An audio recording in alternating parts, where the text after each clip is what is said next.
শত্রুতা হলো তোর বাপের লগে। তোরে আমি কষ্ট দেব, কষ্ট দিয়া তোর বাপরে বুঝামো যে কষ্ট কয় রকমের আছে।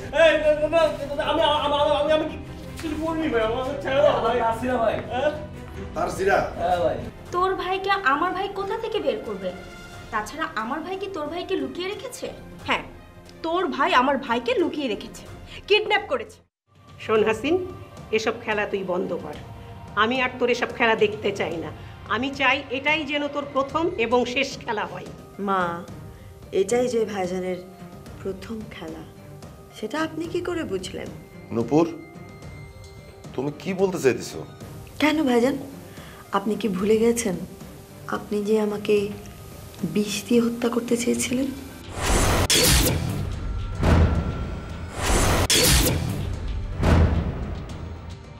মা, মা দেখলা দেখলা যে এই মেয়ে কত বড় মিথ্যুক। ওই নিজে বিষ খাইছে, বিষ খায়া ও বিষ খায়া আমারে ফাঁসাইতেছে। না ভাইজান, আমি নিজে তো বিষ খাইনি। আপনি আমাকে জোর করে বিষ দিয়েছিলেন, আপনার মনে নেই? আপনি আমার জুসের মধ্যে বিষ মিশিয়ে দিয়েছিলেন এবং সেই জুস আপনি আমাকে জোর করে খেতে বলেছিলেন। তুমি যে এইসব কথা কইতেছো নূপুর, কি প্রমাণ আছে তোমার কাছে? আমার কাছে কোনো প্রমাণ নেই ভাইজান। কোনো প্রমাণ আমি পৃথিবীর কোনো আদালতে করতে পারবো না, কিন্তু আমার নিজের কাছে আছে। কারণ সেই দিন ওই ঘরে আপনি আর আমি ছাড়া কেউ ছিল না।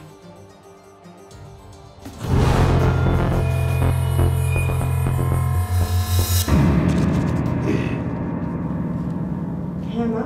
নূপুর। জি ভাইজান। মা, আমি তোমাকে পরে ফোন করছি। ও, ফোনে কথা বলতেছিলা? না ভাইজান, ঠিক আছে বলেন। এটা কার, কে রাখছে? এই আমি এনেছিলাম খাওয়ার জন্য। ভাইজান, আমি এখনো খাইনি, আপনি খেতে পারেন। না, আমি তো এসব খাই না। ঠান্ডা আছে তো, গরম হয়ে কিন্তু জুস ভালো লাগে না, খাই ভালো। খান না ভাইজান। না, আমি এসব খাই না, খাও।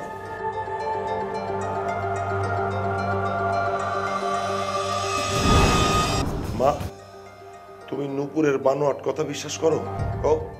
করি, বিশ্বাস করি, কারণ তুই এর আগেও এই ধরনের ঘটনা ঘটিয়েছিস। শোন হাসিন, আমি তোকে বলে দিচ্ছি, এরম ঘটনা আর দ্বিতীয়বার ঘটাবি না, তাহলে কিন্তু তুই আমার সম্পত্তির এক কানা করিও পাবি না। চলো না।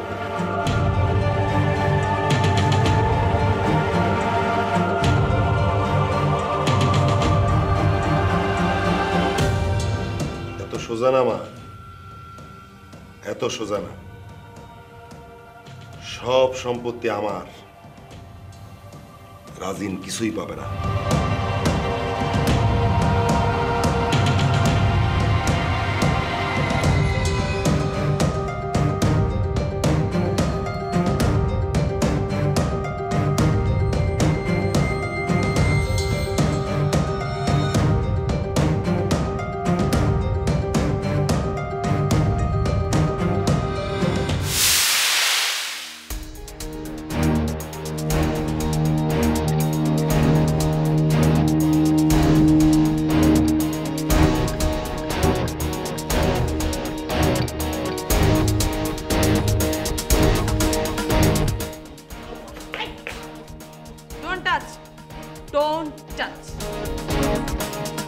আমি পড়ে যাই মরে যাই তাতে তোর কি?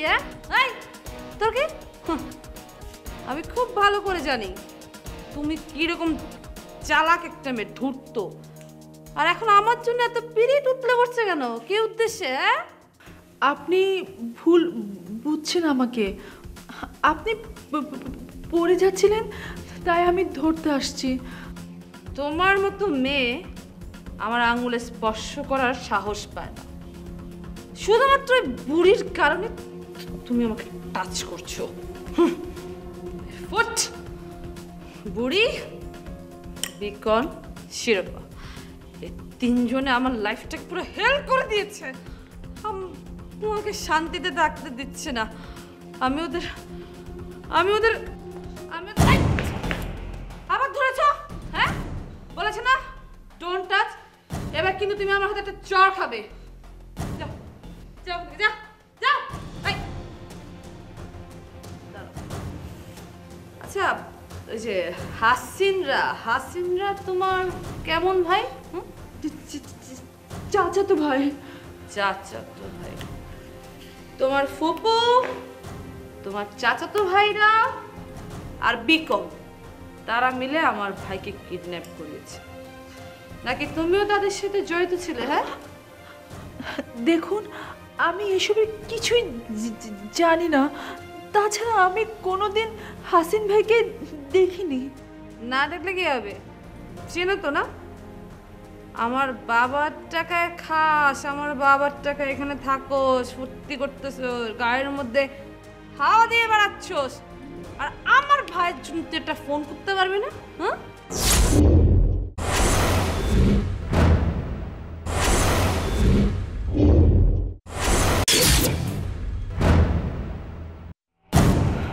আমি ওদেরকে নামে চিনি, কিন্তু আমি কখনো ওদের ফোন দিইনি। ফোন নেই তো কি হয়েছে? এই যে আমার ফোন আছে, তুই আমার ফোন থেকে হাসিনকে ফোন দিবি, ফোন দিয়ে বলবি আমার ভাইকে যেন ছেড়ে দেয়, আর যদি ছেড়ে না দেয় তাহলে আমি হাসিনকে গুলি করে মেরে ফেলবো। হাসিন ভাইয়ের নাম্বার তো আমি জানি না। এই মিথ্যা কথা বলবি না, ধর ফোন কর, নে ফোন কর। সত্যি বলছি, আমি জানি না, আমি কোনোদিন ওনাকে ফোন করিনি।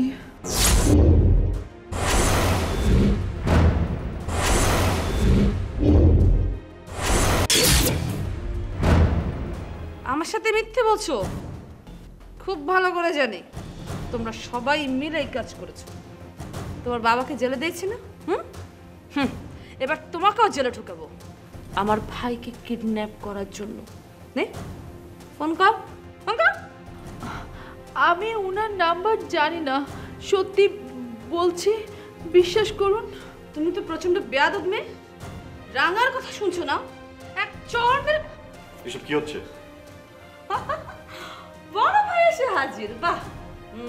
আসবেই তো, নায়িকা বিপদে পড়লে নায়ক উদ্ধার করতে আসবে, তাই না? তুমি এই মেয়েটাকে বিয়ে করবে?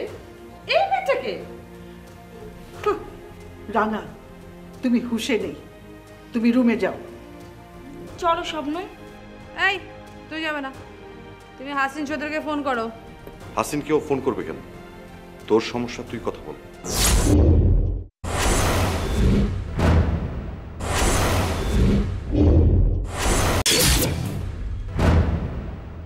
ভাইয়া, রাঙা মনে হয় হাসিন ভাইয়ের সাথে কথা বলতে ভয় পাচ্ছে।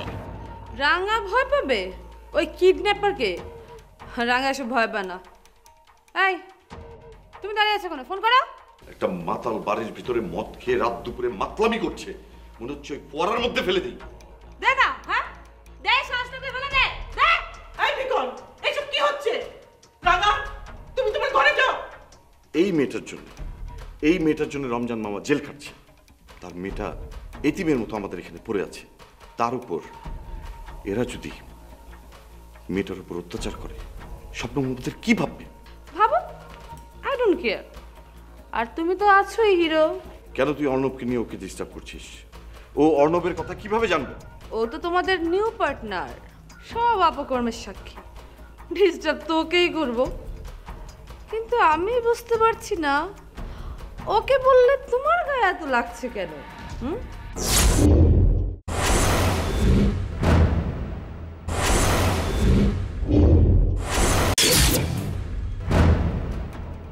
এত ঘটনা জেনে তোর কি লাভ? ও আমাদের মেহমান, গেস্ট, ব্যাস।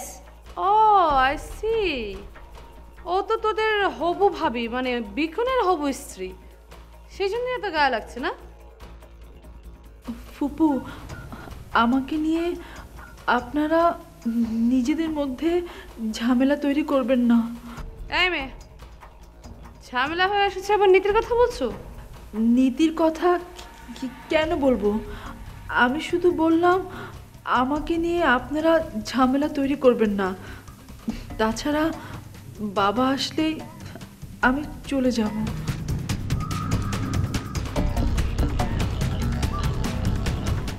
শোনো বিকন, তোমাকে তো আমি পছন্দ করি না, আই ডোন্ট লাইক ইউ। এবং তোমার মা, তোমার বোন, কাউকে আমি পছন্দ করি না, আই ডোন্ট লাইক এভরিবডি। আর ওই স্বপ্নম, ওই গে বুড়টা তো তোমার হবু স্ত্রী হবে, তাহলে ওকে কিভাবে পছন্দ করবো?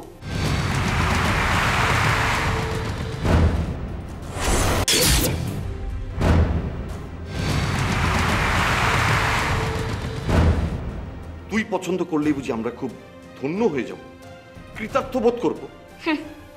নিজেকে যে কি ভাবে, ভাবলেই হাসি পায়। একটা হাস্যকর চিজ। চলো মা।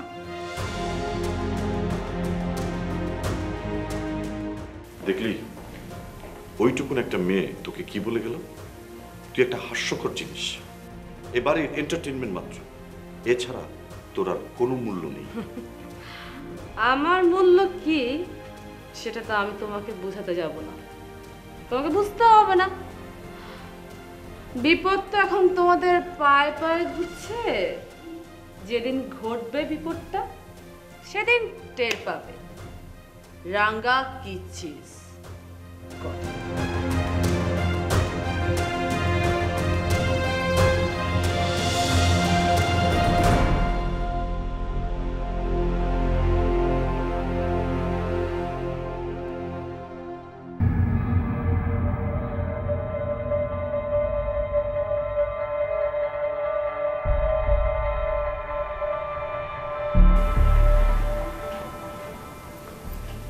কি ব্যাপার? কি হয়েছে রাজিন? কোনো সমস্যা? কোথা থেকে আসলে তুমি? কথা বলছো না কেন? না, একটা ব্যাপার নিয়ে খুব চিন্তায় পড়ে গেলাম। বুঝেছি, তোমাকে দেখেই বোঝা যাচ্ছে, কিন্তু ব্যাপারটা কি সেটা কি আমাকে বলা যাবে? অবশ্যই। আসলে কথাটা তোমাকেই বলা উচিত ছিল, এত টেনশন আছে আর বলাই হয়নি। তুমি এত টেনশন করছো, কি হয়েছে সেটা বলবে তো আমাকে। মির্জা কামালের মাস্তান বাহিনী সন্দেহজনকভাবে আমাদের বিভিন্ন জায়গায় ঘোরাফেরা করছে, আর আমাদের বাসার দিকে বিশেষভাবে নজর রেখেছে তার লোকজন। বিশেষ নজর কেন? কি করেছি আমরা, নাকি ওরাই কিছু করতে চাচ্ছে? রাফিন ভাইয়ের হত্যার আগে আমি ব্যাপারটা লক্ষ্য করেছি, তখন ব্যাপারটার গুরুত্ব আমি এতটা বুঝিনি, কিন্তু এখন বুঝতে পারি ওরা রাফিন ভাইয়ের গতিবিধির উপর নজর রাখছে। তখন যদি তোমরা একটু সাবধানতা অবলম্বন করতে, তাহলে আজকে রাফিনকে আমাদের মধ্যে থেকে চলে যেতে হতো না। আচ্ছা রাজিন, ওরা যে ফলো করছে, কেন করছে? বিশেষ কোনো কারণ? আমার কিন্তু ভয় করছে। এবার তো সে ধরনের কোনো ঘটনা ঘটেনি, তবে আর একটা কারণ হতে পারে।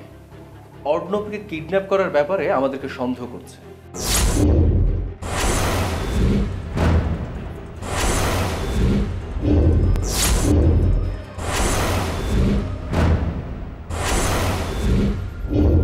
যদি সেটা হয় তাহলে তো আসলে কোনো ভুল হবে না, কারণ গতবারও কিন্তু ভাইজান তাদের ছেলেকে কিডন্যাপ করেছিল, এবারও করতে পারে।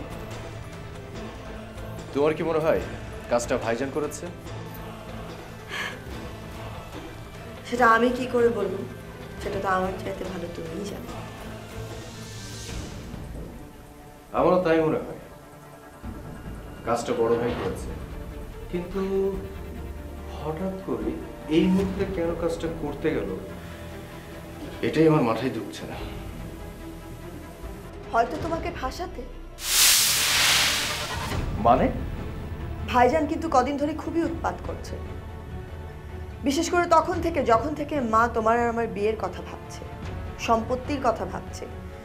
তাছাড়া দুভাগ সম্পত্তি যে তুমি পাবে এটা ভাইজান কিছুতেই মেনে নিতে পারছে না। আরও একটা বিষয় আছে রাজি, তা হলো আমাকে বিষ খাওয়ানোর ব্যাপারে তো ভাইজানের হাত আছে, এটাই আমার সন্দেহ। আর সেদিন থেকে কিন্তু ভাইজানকে আমি সন্দেহ করতে শুরু করেছি।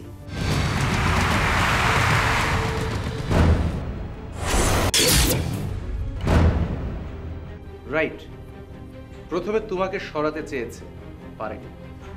এখন আমাকে সরাতে চাচ্ছে মির্জা কামাল দ্বারা। মির্জা কামালের সন্দেহের তালিকায় আমাকে ঢুকাতে চাচ্ছে। ভাইজান এমন কিছু করবে যাতে করে মির্জা কামাল আমাকে সন্দেহ করতে বাধ্য হয় আমি অর্ণবকে কিডন্যাপ করেছি। Exactly, this is the point. আমারও এটাই মনে হচ্ছে, এটাই একমাত্র কারণ অর্ণবকে কিডন্যাপ করার। তোমাকে তো খুব সাবধানে থাকতে হবে রাজিন, কারণ আমি চাই না আবারও মির্জা কামালের কারণে তোমাকে হারাতে। তুমি এত চিন্তা করছো কেন? আমরা তো ভাইজানের প্ল্যানটা ধরতে পেরেছি। এখন আমরাই ওকে বাধ্য করব অর্ণবকে ছেড়ে দিতে। আর আমিও সাবধানে চলাফেরা করব যাতে করে মির্জা কামাল আমাকে সন্দেহ না করে। তাহলে তো তোমার আর ভয় করবে না, তাই তো? যতদিন অর্ণব আটকা থাকবে ততদিনই ভয় থাকবে। আর সে কারণে তুমি যাও, অর্ণবকে খুঁজে বের করো, ওকে ছাড়ানোর ব্যবস্থা করো। ঠিক আছে ভাবি, আমি দেখছি। কিন্তু তুমি তার আগে কাউকে এই ব্যাপারে কিছুই বলবে না, কারণ যেহেতু আমাদের হাতে কোনো প্রমাণ নেই, কনফার্ম না হওয়া পর্যন্ত কিছু বলা আমাদের ঠিক হবে না। আর আমাদের যা করতে হবে খুব গোপনে।